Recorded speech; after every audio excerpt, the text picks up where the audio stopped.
Wala pang isang taon pero meron na ulit bagong Xiaomi T Series. Hindi na nakapag-antay ng bare months and as expected, hindi lahat ng aspeto bago, karamihan same lang, pero may mga upgrades at magandang improvements kumpara sa 15T Pro. So kung hindi ka kumuha noon, mas magugustuhan mo to ngayon. 3 days kong ginamit itong Xiaomi 17T Pro bilang daily driver and kasama ko to sa gala namin sa Batangas. Mabigat na gamitan yung nangyari, so kwento ko sa inyo yung experience ko sa paggamit nito para malaman kung swak ba sa'yo. Start tayo!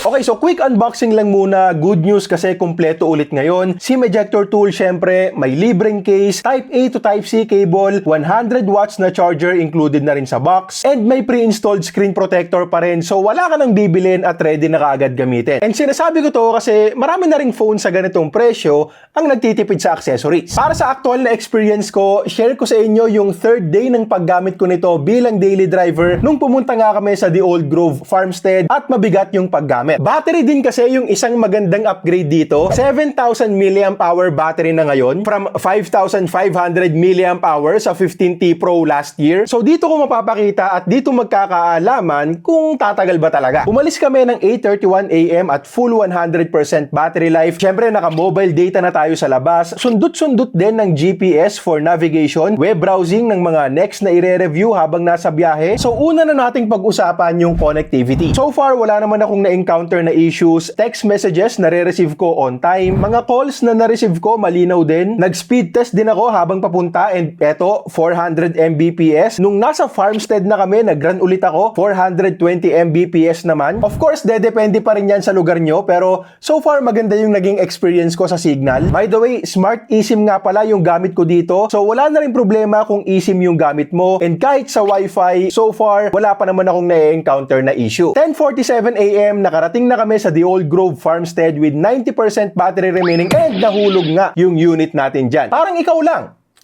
Kung saan-saan nafo-fall. Pag-usapan natin yung build at design. Ito yung Xiaomi 17T Pro in deep blue colorway. Last year, sobrang nagustuhan ko yung mocha brown nila sa Xiaomi 15T Pro. And alam kong marami ring nagandahan doon. Personally, nangihinayang ako na walang ganong kulay ngayon dito sa 17T series. Pero, man, ang ganda rin itong deep blue nila. Ang ganda kasi ng shade of blue, dark na matingkad, medyo close ng konti dito sa kulay blue na iPhone 17 Pro. And para sa akin, yes, natuwa ako kasi ang dami nang gumagaya sa orange colorway ng iPhone to the point na medyo nakakaumay na. So buti na lang hindi nila ginawa yun dito kahit na may K naman sila since Xiaomi is orange. Meron din silang deep purple tsaka kulay black. Pero bukod sa bagong kulay, halos parehong-pareho lang naman yung design sa Xiaomi 15T Pro. Same style ng camera module, same flat back, flat display, and flat sides. Mas makapal and mas mabigat lang ng konting-konti. At impressive yan kasi nga malaki yung battery upgrade pero almost same form factor pa rin. Just like last year, fiberglass yung material na ginamit sa back panel. Combination ng glass fibers and plastic resin na mas durable kumpara sa regular glass lang. Premium feels pa rin lalo na't metal din yung frame. Makikita nyo dito yung antenna bands on all sides. IP68 rated, so may magandang water and dust resistance din. Hindi siya IP69 and IP69K rated na nauuso na rin sa mga bagong labas na phones ngayon. So, mas okay sana kung ganun na rin dito. Pero, to be fair, in reality naman, okay na rin ng IP68. Malaking phone din itong 17T Pro. Halos Pro Max iPhone na rin yung size. So, pang dalawang kamay na gamitan din. Pwera na lang kung ikaw si Kawai. I'm a fun guy.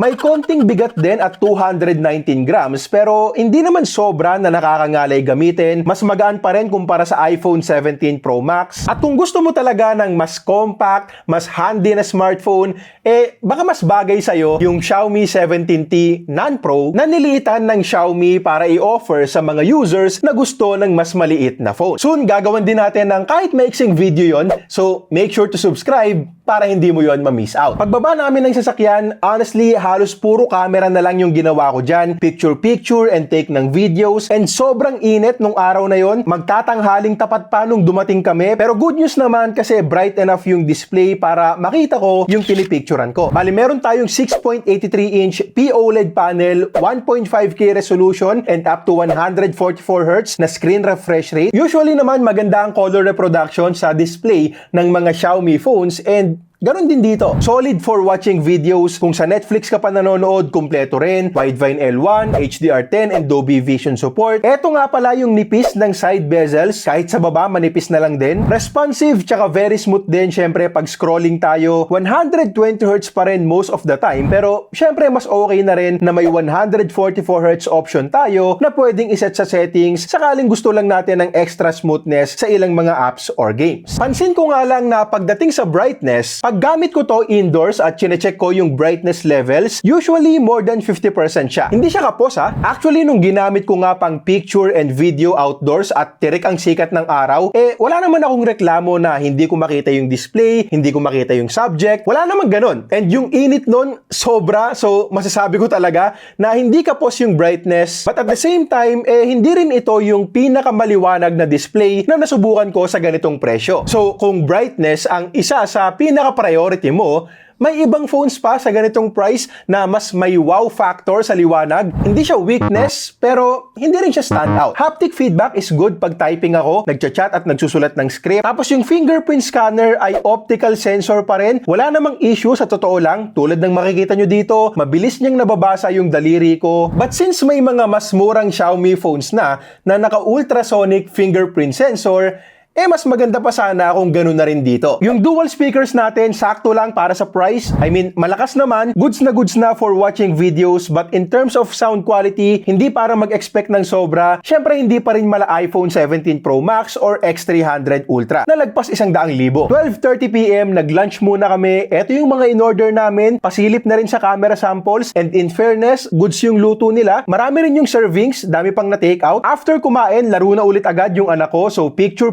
ulit. So around 2 PM, 57% na lang yung battery remaining. Malaki na yung nabawas, pero makikita nyo naman dito kung bakit. Sobrang dami ko nang nakuhang photos and videos nung oras na yan. So sagaran din talaga. At speaking of sagaran, ang ganda ng nakita naming performance. Latest flagship chipset ulit ng MediaTek ang ginamit ng Xiaomi dito. 3nm MediaTek Dimensity 9500. So, upgraded siya kumpara sa Dimensity 9400 Plus ng last year's model. 12 gigs of LPDDR5X memory and hanggang 1TB of UFS 4.1 storage na rin. Mention ko lang din na eto rin yung gamit dito sa worth 78,000 pesos na Vivo X300 Pro. I know, magkaibang level sila. Gusto ko lang i-point out na legit na flagship at hindi mala flagship lang yung SoC. Lagpas 3.5 million yung Antutu benchmark score nung naka-performance mode. Tsaka syempre mas importante naman yung actual experience. And good news naman dito kasi very smooth lang lahat. Multitasking, wala rin problema. Sure, karamihan sa mga applications na ginagamit ko, magagaan lang naman, pero sinubukan na rin kasi namin to sa mabibigat na games and maganda rin yung resulta. Sa mga less demanding games like Mobile Legends and Call of Duty Mobile, syempre inaasahan na natin yung super smooth na performance, 120 FPS average sa ML, tapos sa CODM, 120 FPS average din sa parehong MP and BR modes. Maganda rin yung temp sa dalawang games na yan. Tapos pagdating sa Genshin, highest preset, 60 FPS mode, 30 minutes of gameplay, and 60 FPS average din yung nakuha natin. Very smooth experience din, at ang kinaganda pa, hindi rin uminit ng sobra-sobra. Take note lang ulit na nasa 24 degrees yung room temperature natin sa lahat ng mga game test. So naka-aircon tayo pero hindi naman sobrang lamig, and kahit naman ikumpara to sa resulta ng ibang mga phones na sinubukan natin before, maganda na yung 43 degrees max temperature sa game na to. Now, sa Wuthering Waves naman na mas mabigat, sinagad din namin yung settings, and dito lumagpas na siya ng 45 degrees Celsius. So ramdam mo na dyan na mainit-init na yung phone, na sa totoo lang hindi na rin masama kasi una, hindi naman market ng Xiaomi as a gaming phone. Pangalawa, nakuha pa rin natin yung 60 FPS average even at highest settings, so nasustain niya yung performance. At pangatlo, Karamihan naman talaga sa mga phones, nag-iinit sa game na to. Maraming ang mas mainit pa dito sa 17T Pro. At isang example niyan, itong Oppo Find X9 Ultra na one of the best ultra phones ngayon. Umabot ng 51 degrees yung max temperature nito sa 30 minutes ng Wuthering Waves. So in terms of performance, kampante kong masasabi na panalo itong Xiaomi 17T Pro. Very capable kahit for gaming. At kung papartneran mo ng phone cooler, may mas igaganda pa. Naka HyperOS 3 based on Android 16. Hindi ko pa nga lang ma-confirm kung ilang taon yung software support. Kung pagbabasihan natin yung last year's 15T Pro, meron yung 5 Android upgrades and 6 years na security patches na hindi na rin talaga masama para sa ganitong category. 5:11 PM pauwi na kami niyan with 33% battery remaining. Bugbog talaga itong Xiaomi 17T Pro nung araw na yon. And mamaya ikukwento ko pa sa inyo yung isang naging sablay ko.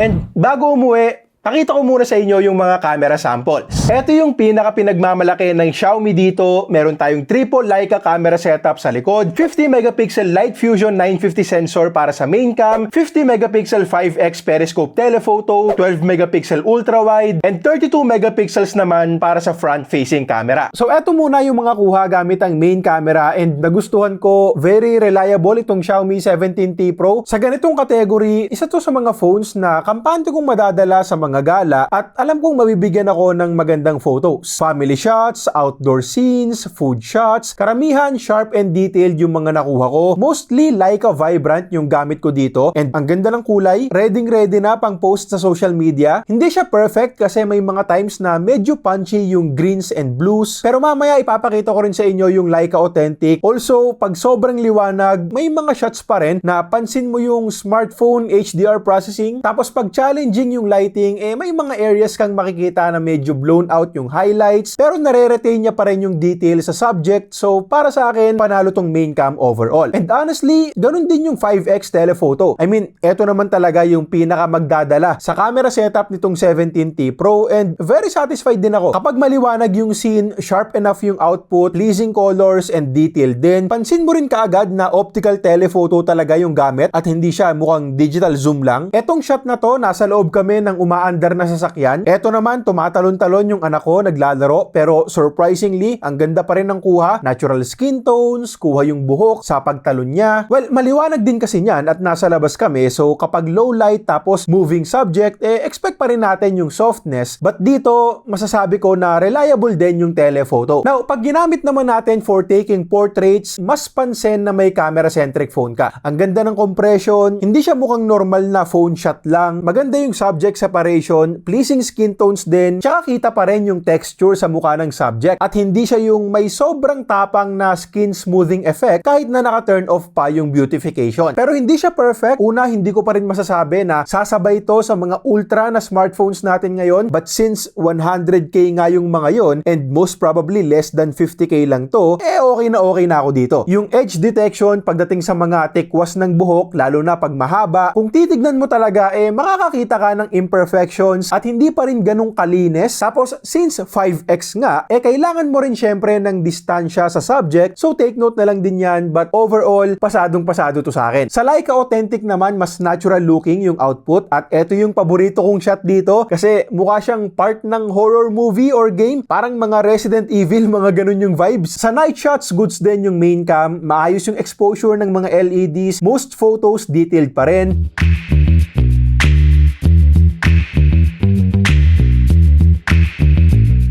Yung 12 megapixels ultra-wide, sa totoo lang, hindi ako nag-e-expect masyado, but nung nakita ko na sa monitor ko, yes, mas soft pa rin yung kuha kumpara sa main cam as expected, pero usable pa rin. Maayos pa rin yung kuha at pwedeng-pwede na pang social media.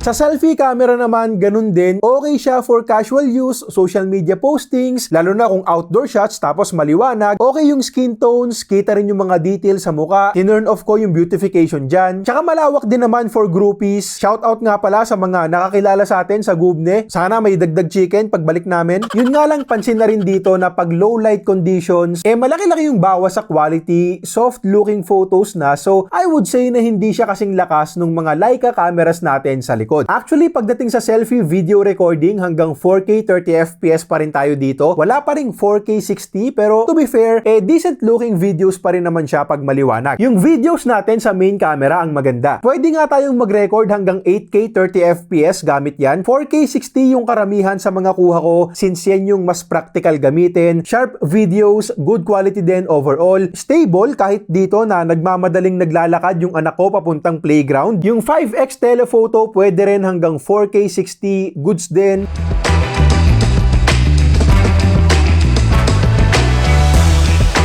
Tapos eto naman yung 4K 120fps ng main camera kung gusto nyong kumuha ng slow-mo. Yun nga lang, kung gusto mong magpalit-palit ng lens while recording, hindi mo pwedeng gawin yan at 4K 60. Kailangan mag 4K 30fps ka para makapag-switch sa ultra-wide, sa main cam, and telephoto habang recording na yung video. Overall, para sa akin, maganda yung camera system nitong Xiaomi 17T Pro. Main cam and 5x telephoto talaga yung malakas dito. Ultra-wide is okay, tapos sa selfie ako mas nakakita ng downsides. 7:31 PM, nakauwi na kami with 28% battery remaining pa. Tapos nagamit ko pa siya sa mga light applications hanggang 10:15 PM. So natapos yung araw ko with 13% battery remaining na lang. Definitely isa to sa pinakamabibigat na araw na paggamit ko ng phone, and also mention ko lang na bandang hapon nung araw na yon, naiwan kong nakabukas yung camera app habang nasa bulsa ko. So, napansin ko na lang siya kasi nararamdaman kong may umiinit sa bulsa ko. Medyo sablay yon dahil nga nagmo-monitor ako ng battery performance. But at the same time, naisip ko rin na nangyayari din kasi yon sa totoong buhay Minsan, hindi talaga may iwasan tulad nung pagkahulog kanina, di ba? Minsan, di may iwasan na hindi naman natin sinasadyang mahulog sa isang tao. Iba pala yun. So, base sa experience at ilang araw na paggamit ko nito, pasadong-pasado sa akin yung battery. Dahil nga rin alam ko sa sarili ko na magdamagang camera mula umaga hanggang late afternoon yung ginawa ko noon. Naka-mobile data rin. Sa bahay na lang ako nakakonect sa wifi nung gabi na. Hindi ko pa rin sasabihin na eto yung may pinakamakunat na battery ngayon. Kasi alam naman natin na may mga phones din talagang pangmalakasan yung battery optimizations plus naka-silicon carbon na rin. But definitely, ramdam ko yung 7,000 mAh battery upgrade nito ngayon. Sa charging naman, 100 watts yung supported. So from 10%, 54% na rin kaagad in 30 minutes. Tapos 1 hour and 7 minutes para mapuno to 100%.